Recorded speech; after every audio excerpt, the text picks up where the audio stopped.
Welcome to Clarity Quote to Cash podcast. I'm Karina, your host today. My guest is Sara-Marie Gansert, Solution Strategist at Pricefx. At the end of September, Clarity team attended international conference on building materials, chemical, forest products, paper and packaging, and mining and metals in Madrid.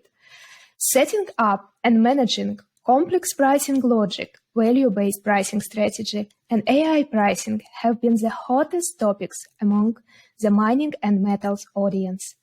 The purpose of this episode is to discuss the complexity of setting pricing solutions for manufacturing industry, popular pricing strategies versus effective best pricing strategies, pricing in manufacturing examples, and user acceptance of pricing solutions. Sarah, happy to have you here on the show. Before we start, I'll let you to introduce yourself. Thank you, Karina. Happy to be a guest today and to deep dive into the topic of pricing in the manufacturing industry. So as you have already mentioned, my current role is Solution Strategist at Pricefx. Pricefx is a cloud-native pricing platform that covers the end-to-end pricing process. And as a pre-sales consultant, I'm in charge to support companies finding the right software solution within the Pricefx platform to support them solve their individual challenges they have in pricing and boost their margins. As we are an industry agnostic at Pricefx, we solve all the different types of problems companies have across all the industries, whether it be B2B or B2C. I myself am lucky enough to gather insights into the various challenges that occur in those different industries. One of them being manufacturing, in which I have also been working in the role as a pricing manager in the past. So I have really my own experience in this industry. I have been working in the pricing myself, knowing all the challenges that pricing managers are facing today. Great. We have a right person to discuss the pricing here. So let's deep dive into the topic. The past few years brought a wave of disruption of the manufacturing industry. An optimal pricing strategy can help to remain afloat. Do you have any tips on how to achieve growth and profitability these days? Mm-hmm. So, just as disruptions in the supply chain can be real challenges, they can also be opportunities, right? Companies that set up their supply chains in a flexible way and enable adaptation are set up for success. So if you're really making sure that you're monitoring your material supply and the price changes that may occur, this allows you to cope with volatility quite well. Pricing software can help you with that by tracking and leveraging the real-time material index inputs and allowing you to pass on the price increases that you might have to your customers to make sure that you protect your margins. Also, the developments that we see in the digitalization of the shop floors can be drivers of efficiency, and the gains that can be achieved by those adaptations should be really utilized thoughtfully. So you don't want to pass on all of the efficiency changes and of the margin gains that you're doing by optimizing your shop floors and digitalizing them. So stepping away from, let's say, the usual cost plus pricing approach that you have might be a first step to do so and to take care of your margins. The manufacturing companies may need to go to a more customer-specific and dynamic pricing strategy to really make the most of their clients' willingness to pay. And this is something that you might realize with some more advanced pricing strategies. Also, you want to make sure that your pricing professionals have the capacities to focus on those pricing strategies. So you really want to have them doing qualitative work, and you really want them to be in a position to work on evolving your pricing strategies instead of manually crunching numbers, maintaining Excel sheets. So those are the challenges we still see in many companies today. And by automatizing your processes and approval workflows, for example, you'll be really more able to focus on implementing more sophisticated pricing strategies. Moving away from the status quo of pricing to more sophisticated and data-driven pricing strategies supported by pricing software can help you to learn more about your products and customers, identify pricing opportunities, market leakages, and also really react to those insights that you gain by adjusting your pricing strategies according to your finds. Okay, I really like your point that disruptions are also opportunities, and comparison between the popular cost plus pricing strategy with others, we will discuss it later on. Mm-hmm. And now maybe let's discuss complications in setting pricing solution for manufacturing industries. What is your opinion? So we see that markets are changing really quickly, right? Especially in the past few years, we've seen a lot of changes. You have to be more adaptive, you have to be more dynamic. But what people often confuse is that rapidly changing markets do not require rapidly changing pricing strategies as well. That's not the case. It rather means that you need to find the pricing strategy that works best for your business, which is stable and which is reliable. And then within this, you need to be able to adapt and you need to be able to price dynamically. So one of the main challenges is really knowing your market and knowing your costs to determine whether a price is the right price for your business. And some key learnings about your customers and about your distribution channels are hidden behind your existing transactional data. So it's already there, but the lack of capability to analyze this data properly is something which doesn't allow you to access those findings and really utilize the knowledge and the data that is there to adapt your pricing strategies. This can be solved by consolidating your pricing data within a software to make it usable. When it comes to the main challenges, I think key is finding the right proportions of costs, sales price, and volume to make sure that you link it to where your product is in its life cycle. And you also want to make sure that you keep a certain dynamic to your prices to reflect the maturity of your product. So be aware of where your products are in their life cycle, be aware of what the different types of costs is. That's actually also very especially in manufacturing, very important topic, knowing your cost and knowing what kind of cost you're looking at.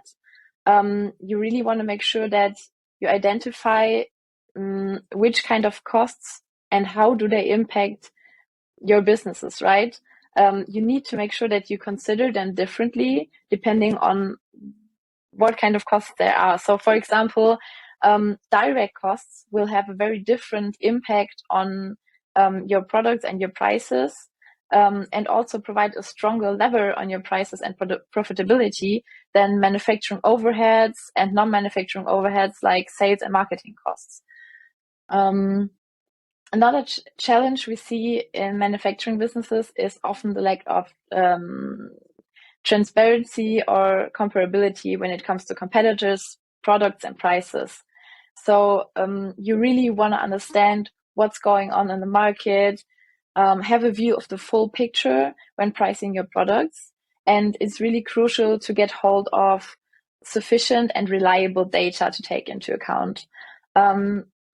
This is a very broad challenge we see in many companies, and it can be very helpful to work with one of the numerous companies out there that are really specialized on price crawling and on product mapping, to make sure you have someone support you with this and to make sure that your database and the data that you're using to feed into your pricing strategy is reliable.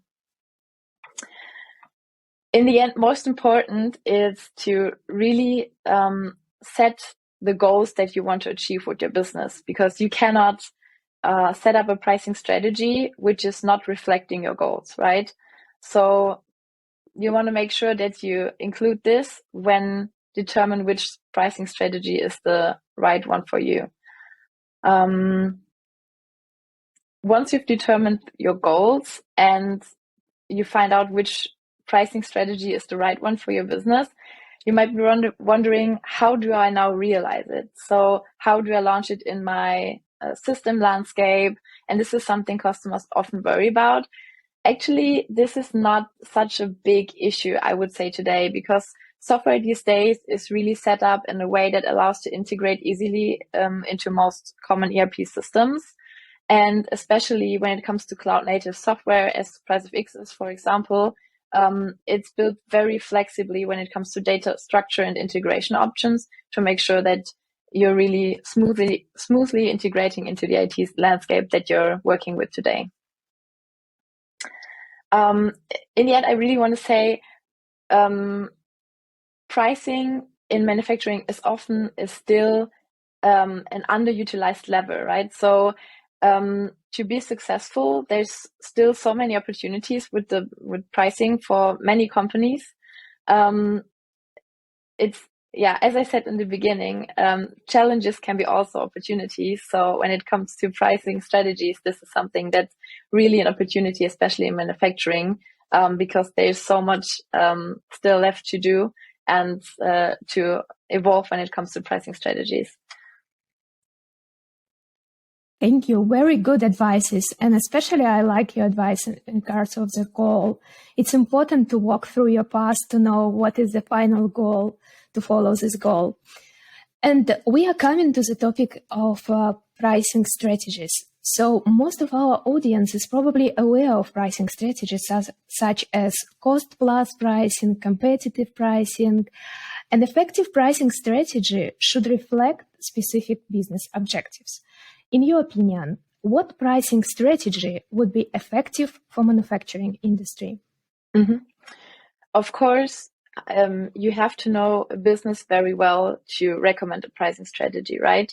So you already mentioned that cost plus, competitive pricing, or even other strategies like attribute-based pricing strategies that are out there, they are very popular pricing strategies, and they are widely utilized, not only in manufacturing.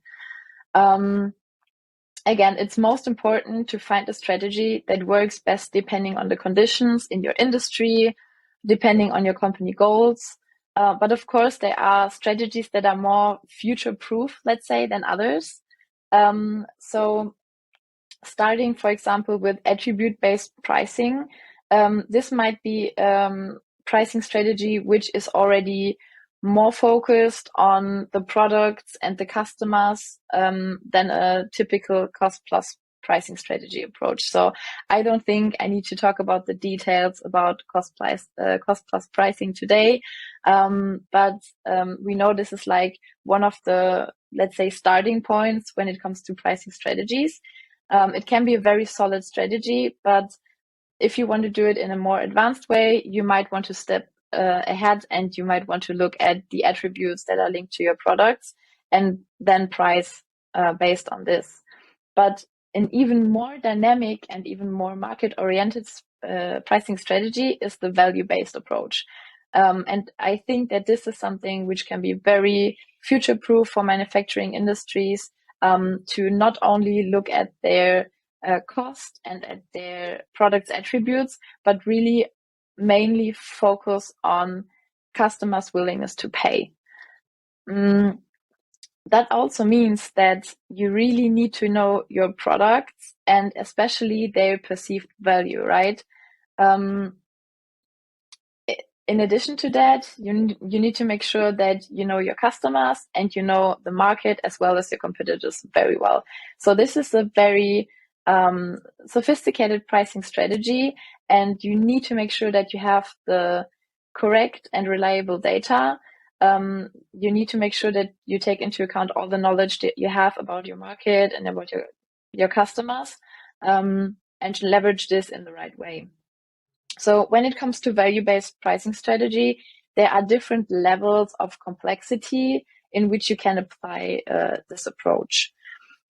Starting from applying a perceived value to your product attributes, which is also basically kind of starting from this attribute-based pricing strategy.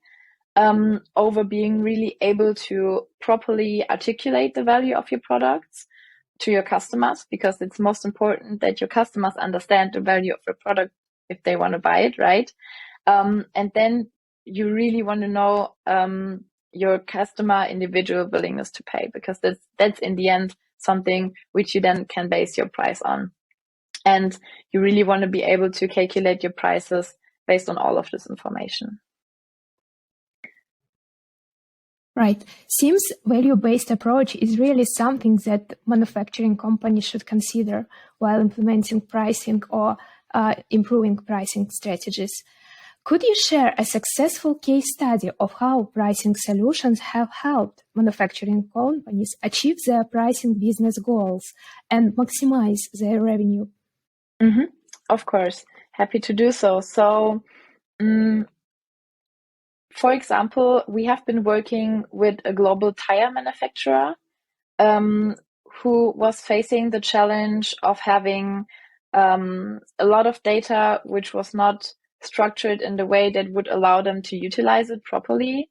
There was a lot of manual workload when it comes to the processes within pricing, and they really wanted to make sure to professionalize it, to automate some processes, and to really step pricing up to the next level to allow them to do more sophisticated pricing strategies in the end. And what we did is we worked with them, getting to know all of their pricing processes in detail, and then made sure to really take some of the manual processes they had. For example, price list creation was something which was causing a lot of effort. And of course, it's not only having many pricing professionals working manually with the data that's out there, but it's also not being really able to consolidate it properly and really work with this in a way that allows them to bring all of the data into, let's say, one engine. With Pricefx, we solved this by having all of their pricing processes when it comes to price list creation, for example, automized. And now the difference between creating such prices is from an effort of several weeks sized down to one click to create a price list. So this is just one example of how it can work. Also, when it comes to consolidating information around markets, around prices, to then utilize it to set the pricing strategies, adjust the prices in a professional manner. This is something that can take really weeks to do so. You have to block the capacities of several people for a long time. You have to put in a lot of effort to consolidate all the data manually. And this is something that really can be professionalized, and you might want to set up some business rules which automate then consolidating this data and calculating the prices in a way where you can really make sure that all of your business rules and constraints are taken into account. And also, one of the main important topics, and I said this already, it's really important to utilize your data in a professional way. So sometimes you have the knowledge already and you have all of the information already in your transactional data, but you cannot really access it. So having an analytics tool which helps you getting the right insights and getting actionable insights can be really helpful to make you detect margin leakages. And this is something that's really helpful, especially when it comes to manufacturing industries, right? You really want to make sure that you don't miss out on any pricing opportunities and you don't give anything away just because you're lacking the right insights. Insightful. I guess that it's important not just to know this information in theory, but understand in real use cases how it can help and already help different companies. I know that we already touched a bit. Excel is a favorite for some manufacturing companies. And now moving to the use of pricing solution instead of well-known Excel. Is it required to pass through user acceptance? What difficulties do you see in this process? So usually you would think everyone in an organization would be really appreciative when it comes to working with new software that is designed to automate processes that currently create a lot of manual work, right? So everything that can improve your pricing processes and opens up new ways of working with your data, realizing complex pricing strategies, everyone should be happy to get to work with something like this. But resistance to change in general is something which is really deeply embedded in the human nature. So we know that something will be helpful and can really change our professional lifestyle, but still we're hesitant to accept the changes that might come with that. So you really need to make sure that your user adoption is realized properly by making it well planned to avoid dissatisfaction or frustration or even deflection of the software. So you really want to make sure when implementing the software to consider things like having measurable goals for the implementation, make sure you have an adoption plan, provide the necessary pieces of training. This is really important. People need to be educated on what's happening and how they can utilize the software properly. You might want to engage someone who's a decision maker and able to drive the change. And also very important, educate your professionals on their personal opportunities they have working with such pricing software. So whether it be really the development of the tasks and careers, because working with pricing software, as you already said, stepping away from Excel means being able to do more qualitative work. You can focus more on really developing your pricing strategies. It really opens up and it changes the roles of pricing professionals to utilize pricing software. And this is really an opportunity, and people need to be aware of that, that this is really something which supports them in their career and which can really help them to also just tackle more interesting tasks in their general daily work life, right? Also, with getting rid of all the manual work, spending hours working with Excel files, and I don't know how many nights pricing professionals have all over the world already spent on finding bugs in their Excels, making sure the data is right. All of this, if you get rid of it, it's not only more qualitative work that you can have, it's also just sometimes taking some time off and avoid working over hours. So make sure that the people understand the opportunity that opens up if you're using pricing software. Yeah, to decrease resistance is really important for successful implementation of some changes, and you provided really good tips for our audience. Sarah, I would like to thank you for being with us today and shared such insightful and useful for audience information. As always, we are just one click away. Please contact us at CLARITY.SHOW. Thank you for listening and see you in the next episode. And don't forget to subscribe, just to make sure you don't miss them. Thank you.